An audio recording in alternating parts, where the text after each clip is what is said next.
ये जो फ़ैसला लिया गया हम इसकी इज़्ज़त करते हैं। ये आवाम का और जनता का फ़ैसला है और साथ ही साथ मैं अपनी पार्टी के अध्यक्ष जनाब शौकत अली साहब का और पार्टी के उत्तर प्रदेश के तमाम ज़िम्मेदारों का और जो हमारे पार्टी के मेंबर्स जो महाराष्ट्र से और कर्नाटका से हैदराबाद से जाकर वहाँ पर कई महीनों से मेहनत किए, मैं उन सब का शुक्रिया अदा करता हूँ। मैं उत्तर प्रदेश की जनता का भी शुक्रिया अदा करता हूँ कि जिन्होंने हम पर एतमाद किया और हमारे प्रत्याशियों के हक़ में अपने वोट का इस्तेमाल किया। मैं शुक्रिया अदा करूँगा जनाब बाबू सिंह कुशवाहा साहब का, जो जन अधिकार पार्टी के अध्यक्ष हैं, और भागीदारी परिवर्तन मोर्चा में जितने पार्टियां शामिल थी उन सब का शुक्रिया अदा करूँगा। और फ़ैसला जो भी नतीजा आया है, हमारी कोशिशें मेहनतें बड़ी थी मगर वो फ़ैसला जैसा हम चाह रहे थे नहीं आया, मगर हम दोबारा मेहनत करेंगे, दोबारा और हमारी जो कमज़ोरियाँ उसको दूर करेंगे और मुझे यकीन है कि आने वाला मुस्तक़बिल उत्तर प्रदेश में हमारी पार्टी मजलिस इत्तेहाद मुस्लिमीन के लिए बहुत बेहतर साबित होगा। तीसरी बात यह है कि जो पॉलिटिकल पार्टीज़ अपनी नाकामी को छुपाने के लिए ईवीएम का चीख पुकार कर रहे हैं, मैंने 2019 में भी कहा था कि गलती ईवीएम की नहीं है, गलती जो लोगों के दिमाग में जो चिप डाल दी गई है वो उसकी बहुत बड़ा रोल अदा कर रहा है। और चौथी बात यह है कि कामयाबी हुई है ज़रूर, मगर ये 80-20 की कामयाबी है। हम अपना काम करते आए, पहले से करते रहेंगे और बस मुझे यही कहना है कि हम लोग काफ़ी मेहनत किए, बहुत अच्छी मेहनत की, दिलो जान से हम लोग, हमारे पूरे पार्टी के ज़िम्मेदारों ने मेहनत की। मैं उन सब का शुक्रिया अदा करता हूँ, बल्कि उनसे ये भी अपील करूँगा कि अपने हौसलों को बुलंद रखिए। कल से हम फिर अपने काम पे लग जाएंगे और यकीनन मुझे यकीन है कि आने वाले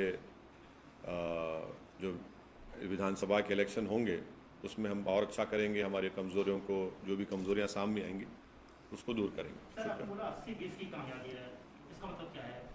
ये आपका कहना है कि पार्टी का जो मकसद है, कई हमारे मकासद हैं, कई ऑब्जेक्टिव्स हैं, उसमें एक बड़ा ऑब्जेक्टिव ये भी है कि एक पॉलिटिकल लीडरशिप बने। अब अगर आप इस तरह से ये पैगाम देंगे तो फिर आप सिर्फ वोट डालने वाले बन जाते हैं, वोट लेने वाले नहीं बनते हैं आप, और आप एक झुंझुना बन जाते हैं। अब मिसाल के तौर पर ये जितने भी अभी तक नतीजे आए, जो रिज़ल्ट्स आया, जो बड़ी बड़ी बातें कर रहे थे लोग कि ये इनका और ट्रांसफ़र होगा, उनका और ट्रांसफ़र होगा, ट्रांसफ़र कुछ भी नहीं हुआ।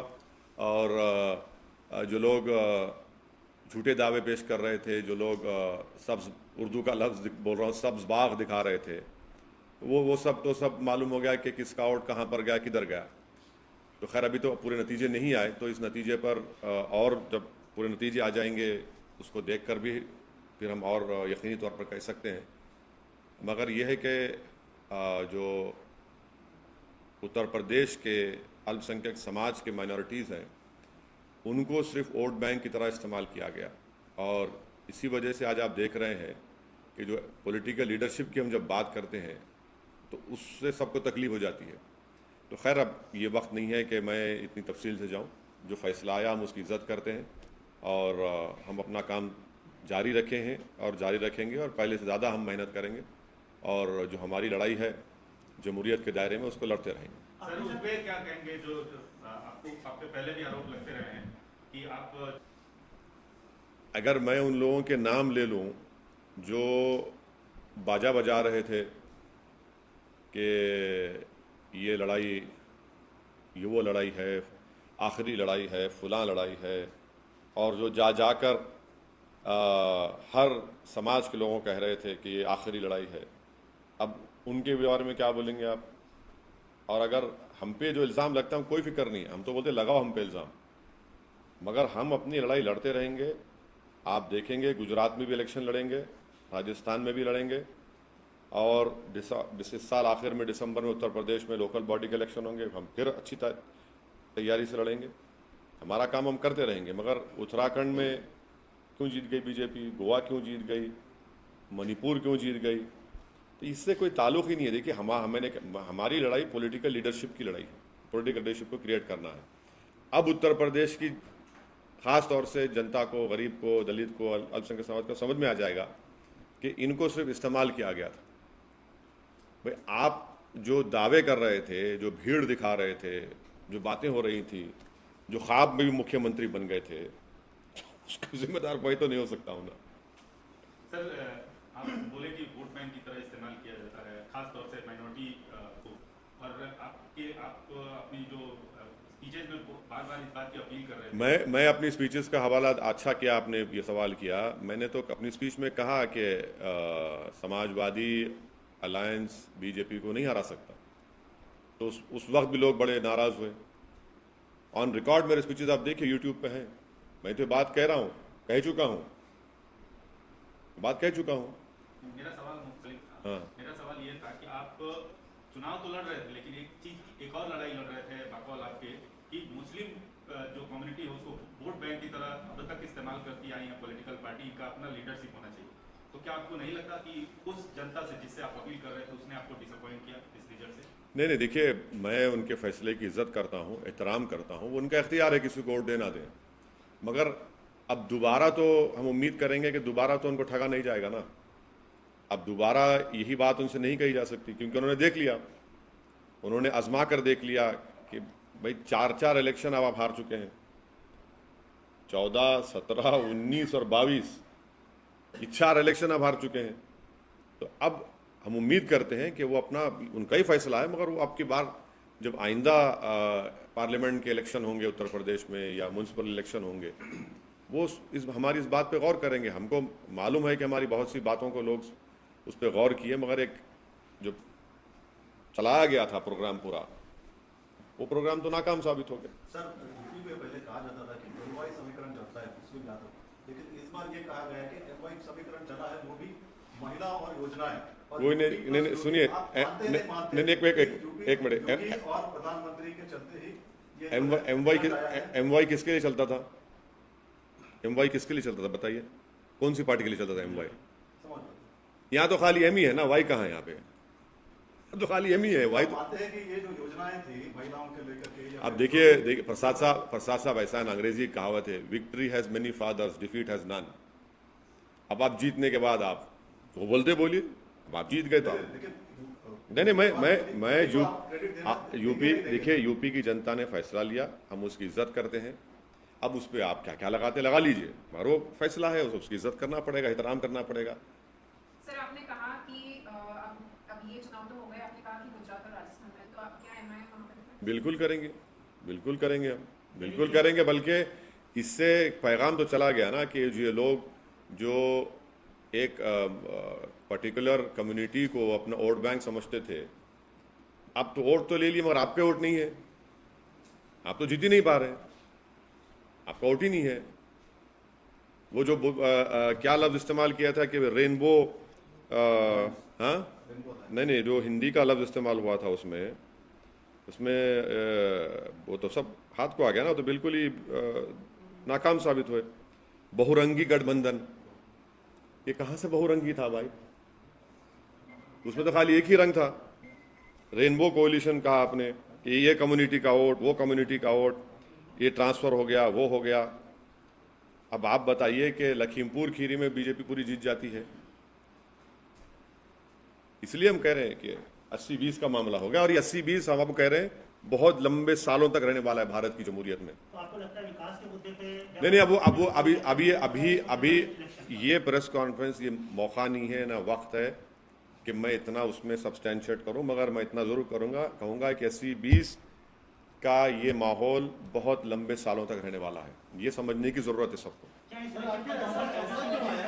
क्यों है कि आप वेस्ट बंगाल गए, वहाँ भी जो मुस्लिम कम्युनिटी का भरोसा नहीं जीत पाए।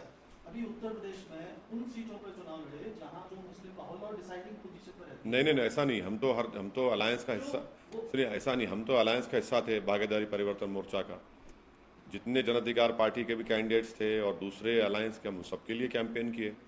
इलेक्शन में जीत हार होती है, इलेक्शन जीत हार होती है। और काशीराम, मान्यवर काशीराम ने सही कहा था कि पहला इलेक्शन हारना, दूसरा हराना, तीसरा जीतना।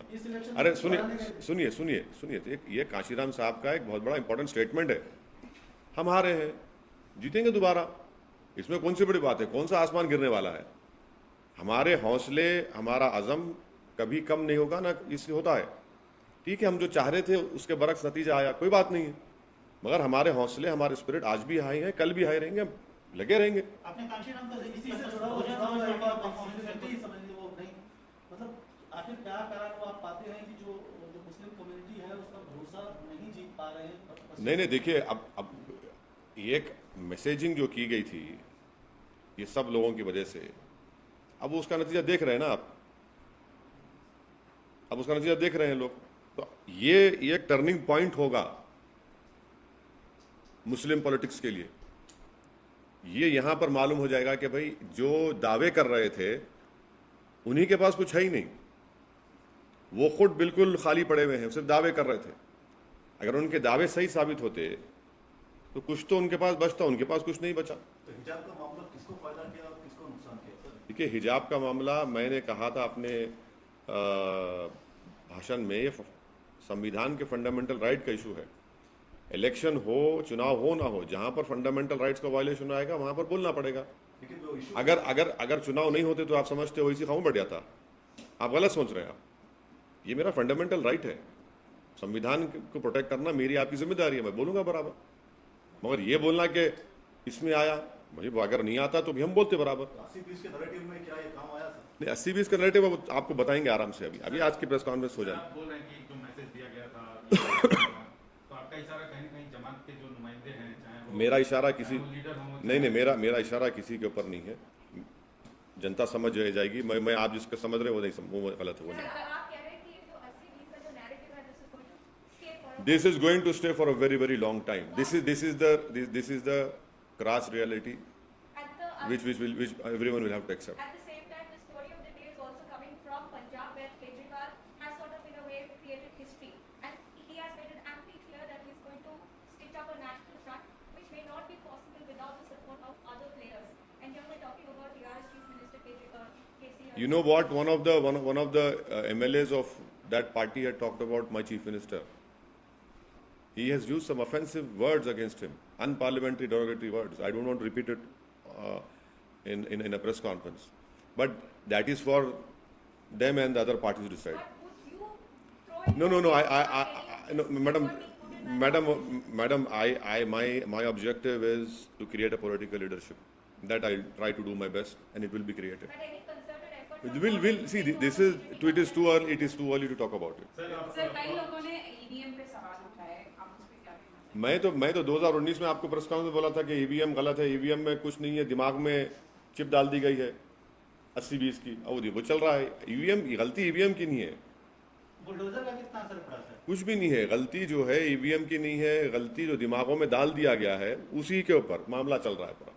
How do you view the Congress's performance in the presentation at the stage? Congress खत्म हो गई सर। अभी कांग्रेस, बीएसपी, बहुजन समाज पार्टी, कांशीराम का उदाहरण दे रहे थे, लेकिन उनका जो कहना है वो रिवर्स में हो रहा है। नहीं, मैं इस बात को नहीं मानता, और बड़ा हमारे लोकतंत्र के लिए बड़ा अफसोसनाक दिन होगा अगर बीएसपी खत्म हो जाएगी तो। बड़ा अफसोसनाक दिन होगा, और मुझे यकीन है कि बीएसपी ख़त्म नहीं होगी। हमारे लोकतंत्र के लिए, जमहूरियत के लिए वो पार्टी का रहना बहुत ज़रूरी है। इस वक्तव्य को, कांग्रेस इस स्टेटमेंट को हाँ? कांग्रेस के बारे में नहीं, मैं कांग्रेस के गांधी, प्रियंका गांधी, अब मैं उनके बारे में मैं क्यों बोलूं भाई? खामखा उनको क्यों इज्जत बख्शूं मैं अपनी ज़बान से उनका नाम लेकर उनके बारे में बोल? सर आप बीएसपी के हाँ? बारे में Have they become a liability? It is for their party to decide. How can I comment on it? I cannot comment on one political party's internal strife or differences. It is not my job to comment on it. It is for that party to decide what they need to do for themselves. Sir BSP के बारे में जो आप अभी आप वक्तव्य नहीं, देखिए इसको, नहीं, देखिए, सवाल पूछ लेंगे। नहीं, सुनिए, मैं समझ गया आप कहाँ से आ रहे हैं।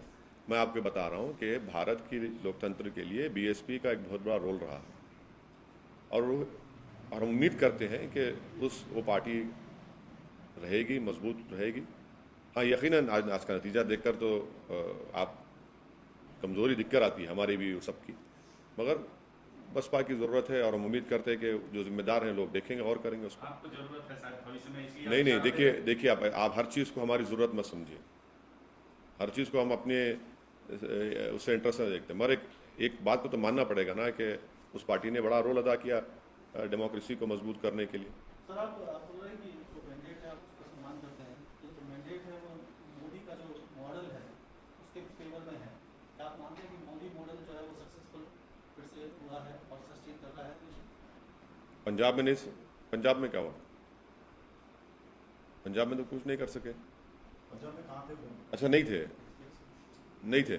कभी पावर में नहीं थे ना। अच्छा अच्छा, मैं समझा कि शिरोमणि अकाली दल साथ थी ना बीजेपी की। लेकिन बाकी 4 राज्यों में तो सर अब भैया अंग्रेजी कहावत है, victory has many fathers, defeat has none. Sir आप 85 रैलीज करें, 2 महीने तक हैदराबाद में नहीं आए। नहीं आया, बीच में आया, आया।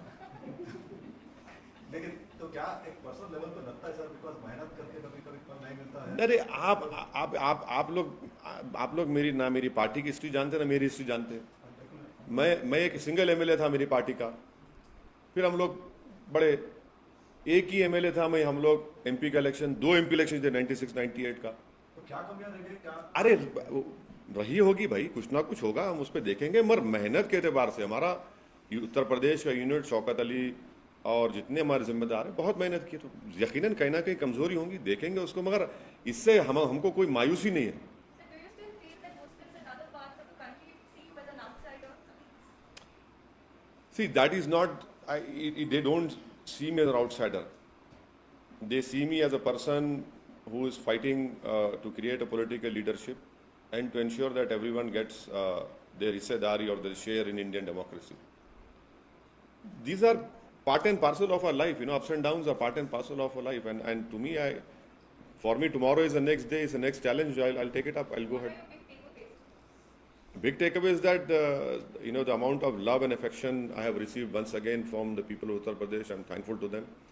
Irrespective of caste and religion, wherever I have went, the affection and love which has been shown to me, showered on me, that I will treasure it for the rest of my life.